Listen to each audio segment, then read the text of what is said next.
you really in love or are you just addicted to love? Sometimes ito daw ang tanong na dapat natin itanong sa sarili natin in trying to understand how we feel in a relationship. At according sa isang article posted in the Good Men Project, may ilang mga katangian daw ang healthy love at addictive love that distinguishes one from the other. At yan ang pag-uusapan natin ngayong gabi dito sa Mars Sharing Group kasama ang suking relationship advisor natin si Michael Angelo. Hello po mga Mars! Hello, Mars. Ito pala si Presidente. At ayusin mo yan, ipatumba din kita. Oo nga, tumba na naman. Tumba, wala nang suki nun. Walang overall yan, hindi lang relationship. Yes, tama ka dyan. So ito pag-uusapan natin yung healthy love versus addictive love. Okay, Mars. Ganda yan. Wala Unang kayong sawa-sawa sa ganyan. Puro love. Develops after we feel secure. Yan ang healthy love. Wow. Ang addictive love tries to create love even though we feel frightened and insecure. Oh, Yun lang nasabi. Bakit yun lang nasabi nyo? So, ibig sabihin ba nito na it is always better to get into a relationship once we feel secure with ourselves? Yeah. Ako naniniwala kasi, ma'am, yung hawak mo healthy love is addictive love. Kasi pag sabi addictive kasi, there is repetition. Diba? Ang pinagkaiba kasi ng, parang ano yan, parang vice, no? Addiction and vice, no? Like a virtue, it needs to be repetitive. Ito yung sinasabi ni Mars Camille na yan, yung you create love kahit na takot ka at saka bumababa na yung pagkatao mo. Siguro ito yung sinasaktan ka rin. Yun nga naisip ko, mahal ka automatic ba? abusive relationship. Ginagawa lang niya kasi mahal niya ako, kaya Alam mo, siya sa bandang huli, nagsiselos. hindi rin pagmamahal yun. Ganyan. Kasi naniniwala ko totoong pagmamahal, yung sinabi mo, na hindi lang you feel secure because buo yung pagkatao mo, may respeto eh. Sa bandang huli, hindi rin pagmamahal yun. At saka ito yung mga klase ng tao na okay, nanghiwalay na dun sa una. Ang hahanapin nilang tao na Pareho pa rin. ito pa rin. Pareho pa rin. Yung parang hindi natututo. Totoo. Meron ba kayong kakilalang ganun? Or have you ever experienced either of the two? Actually, meron akong kaibigan. Kaibigan na lang yan. Gusto ko yung laging laglag yung mga kaibigan Pinaplano ko ganun din yung sabihin ko Ikaw eh. yan eh, pero kaibigan mo Kaibigan yan. pa rin eh. Yun Hindi, din eh. hindi, kaibigan talaga to.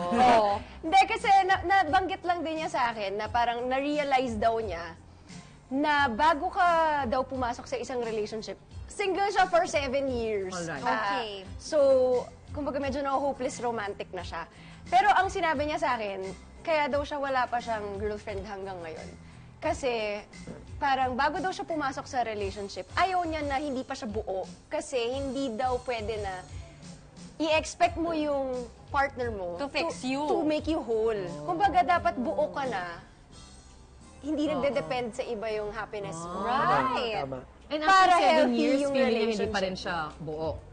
After Is he still waiting? Hindi, parang I think wala, hindi lang dumarating pa yung tama. Ayun, yun din Oo yun. nga naman. Alam mo, speaking of buo, na parang yun lang nagtataka na ba't ganun sabi, kailangan ako ma-inlove para mabuo ako. Sabihin Oo ba, nga. hindi ba buo pagkatao mo? Kaya maganda sabi yung Francesca, kasi naniniwala ako ng healthy love, nagsimula yan sa pagmamahal mo ng healthy sa sarili mo. Kasi magiging sinungaling ang pagmamahal mo, pag ikaw mismo hindi mo kayang alagaan ang sarili mo. That's true. Diba? Hindi mo kayang mahalin. So ang ating pagmamahal sa iba,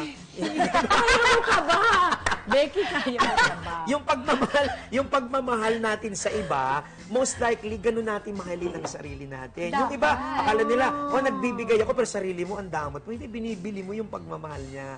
So, tamang sabihin mo na, huwag mo sasabihin na, kasi yung mga tao, di ba, kaya ko siya kinuha, you complete me. Parang mali naman ata yun eh, di ba? Kasi para iba sabi, bago tayo magpakasal, kailangan compatible ang ating mga bituin, ang ating zodiac sign. Sabi nung lalaki, nung babae, ikaw mo, ano zodiac sign? Yung lalaki may pagkaengot. Hindi alam ko ano yung zodiac sign. Sabi niya, ikaw muna. Parang Ayan, kaya, okay, sabi good ng babae, idea. Nice. ako, cancer. Sabi ng lalaki, Oh my God. ayun ba yun? Ako, goiter. Akala niya kasi sakit. So, hindi mo kailangan ng compatibility. Naniniwala ako na. Naniniwala ako na. fairness sa joke mo, natawa Joke kami na, ng di ba? bongga. Naniniwala ako na hindi tayo naghahanap ng mamahalin to complete us kasi kawawa naman yung tao. Ginawa mo naman siya tagapabuo at tagapamaya. Paano siya mandirigma? Hindi. Dapat buo ka na kasi kawawa yun, sisirain mo buhay Totoo mo. yun. You Nakaasa always ka sa expect that Nakaasa person ka. to Sinira mo yung buhay At saka niya. kung may pagkukulang yung isa, you learn to accept. Diba? Tama. Acceptance is, diba?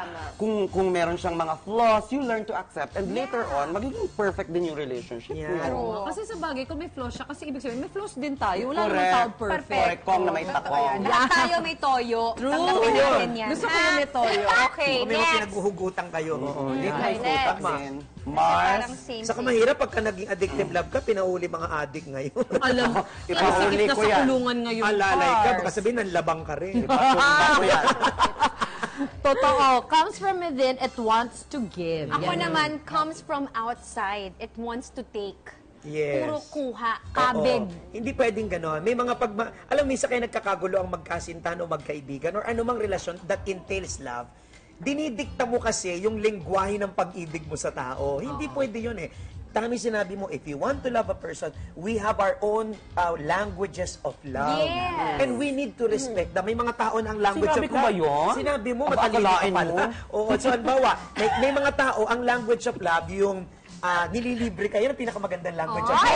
Walang gastos yan. Paborito Oo, language may of love ko yan. Correct. May language of love naman yung sita na sita sa'yo. Akala mo, inaaway ka lagi, pero that's his or her way of, Caring for Mapabuti you. ka. Oo. So, kanya-kanya tayo ng pagmamahal. So, yung sinabi ng healthy love, it is coming from inside that always wants to give. From inside out. Yung addictive love naman, from outside in. Tapos, nakakulong na yon. Eh kasi nga dahil kulang, kaya parang gusto niyang kumuha tapos punuin Kumuha yung ng sarili kumuha. niya. Totoo. When do you know that kumbaga, like for example kayo, ano yung language of love ninyo? Normal naman. Ikaw ba yung ma-service, ma-words, Or do you like masulat, time, mag-gifts, quality time? Quality time. Physical affection. Salita. Basta kung present, physically present ako palagi. Nice. Yun din yung gusto ko. At nagkataon na parehas kaming dalawa ng partner ko na parehas kaming ganun din. So, wala masyadong conflict, I guess. Tsaka hindi talaga siya yung, kumbaga very natural lang talaga dumating sa amin yun. Kumbaga parang, Hindi siya pilit. hindi pilit eh. Normal lang talaga. So, yun. Okay. Ako naman, what I give is a complete balance of everything. Kasi wala naman akong love life ngayon. So, yung love na naiibigay ko is for my family. So, nice. I try to give them what they need financially, and then yung time ko rin, and at the same time, yung makasama talaga sila. Kompleto lahat. Ikaw, Mars. Ako ano ba? Siguro words of affirmation. Ay, that's nice. Mahalaga yun. Parang more than anything, parang yun ata. More than Ikaw, words. Mars. Ako siguro service at saka touch. Kaya Ako din sa amin, sa Physical mga bata talaga. kay pa. Oo. Kanya-kanya talaga. Iba-iba talaga tayo eh.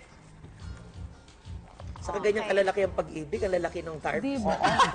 Malaking issue tong Malaking pag-ibig, issue alam mo yan, yan. oo. Comes from feeling full. We overflow with love. Ganda niyan. I love that. Ito naman is always trying to fill an inner void. Laging kulang. Pag ang tao ay may healthy pagmamahal sa sarili at sa kapwa, hindi niya tinitingnan na sarili niya laging biktima. Yun. Kaya kasi Ganda ano yung lagi, mentality. biktima ako lang asawa Correct. ko, ganon. Kasi ang Lagi dibdib na lang parang, akong ape. Oo, pag hindi ako yan. pinansin, hindi ako yun ang delikadong pag-ibig yun. Kasi destructive yun at later on, you will lead na hurting people. Pwede ba ako mag-share? Meron kasi ako narinig, may nagsabi sa akin na yung usual na sinasabi daw, it's better to give than to receive. Pero pag inisip mo raw talaga siya ng maigi, it's better to receive muna than to give kasi wala ka rin masashare kung hindi ka, kung wala kang love. Kumbaga, kailangan mo nang mag-overflow from Tama ka you. dyan, Marza. Tama ka Kailangan dyan. mo nang mag-overflow from you bago ka makapag-share. Kasi wala kang rin ma-share. Parang ano nga daw yan, ganito. if O kung mo walang yung laman, cup di hindi mo. ka makabuhos sa iba. Dahil may Pero kasabihan kung sa wala Latin, siya, di ba? you can share. Nemo non dat quod non habet. Ibig sabihin nun, I want ice cream. Ibig sabihin Where is nun, the toilet? Where is the toilet? Ang galing-galing mo! Ang ibig sabihin Ba't nun, hindi ka nagkomedyante rin? you cannot give what you do not have. Ganda! Kaya tama yung sinabi niya na, kasi may mga tao sabi na, generous ako, bigay ako ng bigay. Pero hindi ka pwede maging generous nang hindi ka muna tumanggap eh. Kaya nga, the meaning of generosity in loving is always learning to receive first the value of love so that you will understand the value of giving love itself. Ang ganda. Slow clap. Naalala ko unang guesting ko, slow clap. I love it. Diba? Iba rin Saka, eh. I think the perfect definition of healthy love is what the letter of St. Paul to the Corinthians was said, di ba? Love is patient. Love is kind. Love rejoices in the truth. It does not envy. Envy. Kaya nga sabi nila, ang ganda na nabasa kong libro ni Rick Warren, sabi niya, if you will know if you're a loving person, if you could replace the word love with your name. For example, Michael is patient. Eh, feeling ko doon titigil na ako. Parang hindi ko Wait, wala Kaya na. nga sabi, there is only one person that the name Michael. befits love, and that is the name of Jesus. Jesus is patient. Jesus is kind. Jesus Forgiving. rejoices in the truth. Di ba? O, naging prayer meeting na. Correct, gusto ko ito. Amen. Mamaya may pakapin na yan. May At patsana lalo pa na yan. itong mga basa na Coffee party na tayo dito sa Kape yan. Saya ng chika In fairness, bet ko to. Ito. Ang galing-galing mo. Idol na kita. Last. Ako, Nako, ito hindi na. kita itumba. Moving on na tayo to the next phase of ayan. love. Oh. Creates life. Oh. Creates melodrama. Totoo yun. Nako, marami akong kilalang ganyan. Puro drama. Pwede nang lagyan ng mga CCTV na pwede na Sad palabas. story lagi. Oo, tsaka yung mga reality TV shows. Ang nakakaloka yung kada away magjowa, ipinupost sa Facebook. Oh my gosh! Kaya maganda, balik na sinabi, it creates life. That's love. Because love is life. Life is love.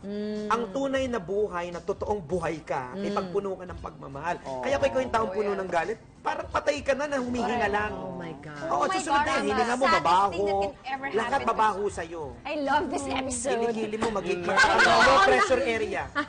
Ako nung umatin ako ng anniversary na 30 years nila, sabi ko, ang hiling ko lang sa inyo mag-asawa, sabi ko, na pag dumating ang oras na hindi na kayo makapagsalita dahil sa sobrang katandaan, yung hawak ng kamay at tingin nyo sa isa't isa ay maging sapat na para maalala nyong mahal nyo ang isa't isa. Kaiyak naman yun! Hindi ba? Hindi ka. Nag-iyakan kayo. Hindi kasi totoo yun eh. Kaya pag ang inyong pagkakaibigan that entails love, relasyon entails Hindi love, ako ay hindi kayo nabubuhay.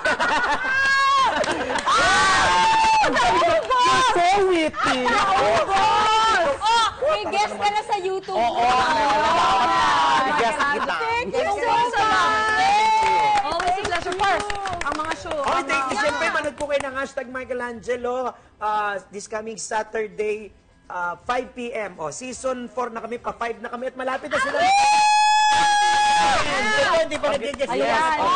Bisita alam kami nyo dyan. na. Thank you so much, No, Pars. thank you. Huwag kayong magsawa sa akin. Hindi Never. talaga. Hindi pa naman ako ng damit, oh. Kuhin na yan. Nanotice ko bago Next time ako ka. ako. Kasi napansin ko lang, pag guesting ko, nagkakataon lagi yun ang damit ko.